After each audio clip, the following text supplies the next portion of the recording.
Assalamualaikum warahmatullahi wabarakatuh. Today we are going to discuss phonology.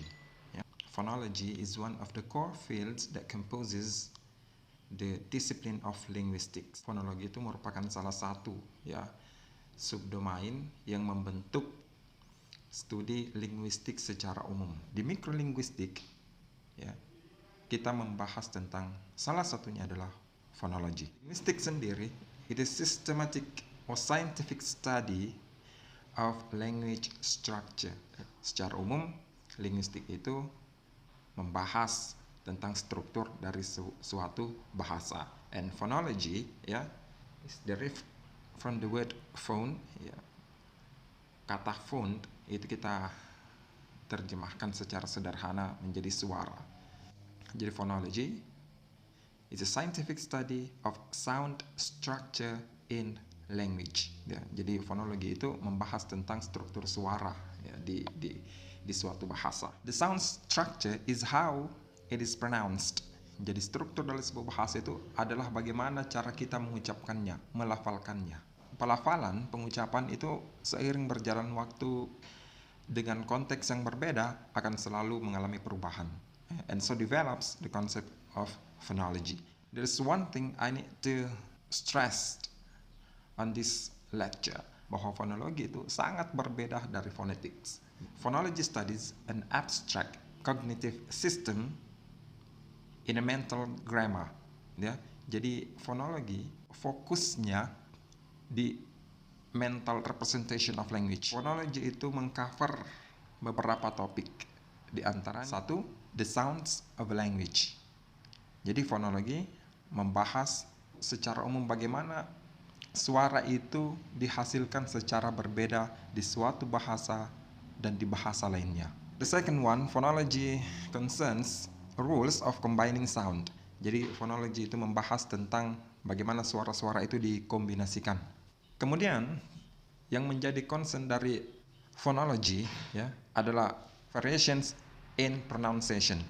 Ada beberapa variasi-variasi yang kita temukan ketika kita mengucapkan sebuah suara. Jadi di phonology kita akan bertemu dengan beberapa kata kunci. Yang pertama, istilah yang kita kenal dengan akustik. Akustik itu sendiri adalah the properties of sound wave we hear. Karakter-karakter dari gelombang suara yang kita dengar, yang sampai ke telinga kita. Nah, untuk mengkaji akustik ini, kita membutuhkan data gelombang suara dalam bentuk visual. Ada bentuk waveform, itu yang pertama. Yang kedua, spektrogram. Spektrogram mirip dengan waveform, tapi dia lebih bersifat 3 dimensi. Frekuensi yang dihitung melalui hertz atau amplitude yang dihitung dengan satuan desibel. Atau yang ketiga, phase, apa yang kita sebut dengan phase, yang dihitung melalui the angular measure radians. Kemudian ada resonance. Resonance itu regions, area di mana the amplitude is enhanced, di mana amplitudo itu ditingkatkan sehingga ada getaran dan lain sebagainya. Itu yang disebut dengan fenomena resonansi.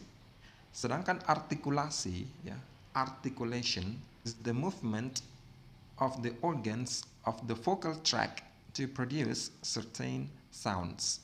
Kombinasi pergerakan dari organ-organ tersebut memungkinkan kita untuk melakukan apa yang kita sebut dengan artikulasi.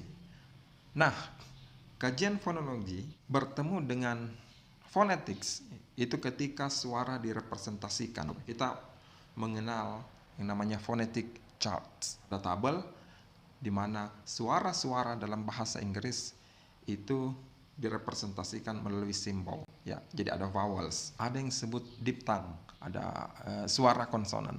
Ketiga bentuk suara ini direpresentasikan melalui simbol dan disimpan ke dalam sebuah tabel untuk memudahkan kita mengenali pengucapan dalam bahasa Inggris. Jadi sebagai kesimpulan, the goal of phonology is not to represent an accurate symbolic representation of sound. Phonology examines sound as a mental phenomena. Phonology lebih membahas suara itu sebagai fenomena mental. Sedangkan phonetics deals with an actual or physical characteristic, physical features of a sound.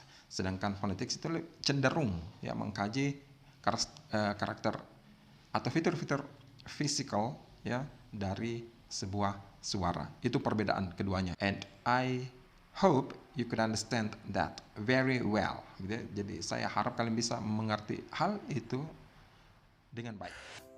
Today you have learned about what phonology is and how it differs from phonetics. You also learned about the attributes of the sound, acoustic and the sound wave, along with its features such as frequency, amplitude, and phase.